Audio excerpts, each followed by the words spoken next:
January 3rd, 1918. There's a chill in the air today as many stand outside in the brisk New York air.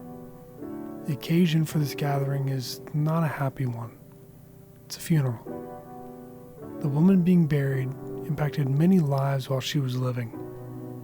The group attending the burial, however, likely had no idea just how far of a reach she would have after her death. Her name was Annie Sherwood Hawks. This is the In History Show on the Semper Reformanda podcast. I'm your host, Cody Bachwerkamp.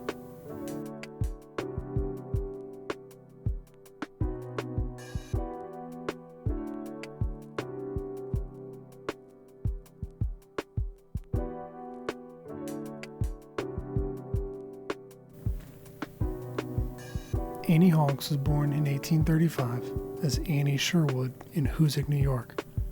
From a young age, she was rather gifted in poetry, having written many poems that were posted in a variety of newspapers, all by the age of 14.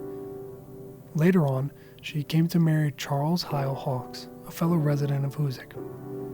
Charles was known as a man of culture and intelligence, while still being a man who was very understanding and appreciative of Annie.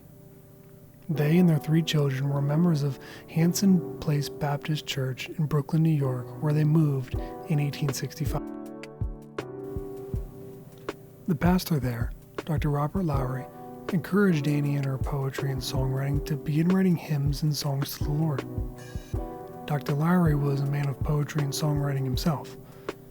You may not recognize his name, but you will most undoubtedly recognize one of his most famous hymns. What can wash away my sins? Nothing but the blood of Jesus. Like most other women of her time, Annie spent much of her time raising the 3 children in the home. While this may seem obvious due to the time she lived, it's actually rather important for our story today. Because you see, Annie happened to write a hymn that is used often today, whether in full or in part in modern songs. While the hymn is significant and beautiful and impactful and deeply theological, it's how and when it was written that strikes me. You see, Annie wrote a personal account of how she came upon writing this particular hymn. And of it, she says this. One day, as a young wife and mother of 37 years of age, I was busy with my regular household tasks during a bright June morning. Suddenly, I became so filled with the sense of nearness to the Master that, wondering how one could live without him, either in joy or pain, these words were ushered into my mind, the thought at once taking full possession of me. What was the thought that so filled Annie? Well, it was the title of the hymn. I need thee every hour. I wonder if you, dear listener, when do you expect God to move? Is it only in the most spiritual of moments? In the midst of a powerful worship service when chills are sent down your spine? Is it only then? Can God not redeem your every moment? Can he not speak whenever he pleases? But the question is, are you listening?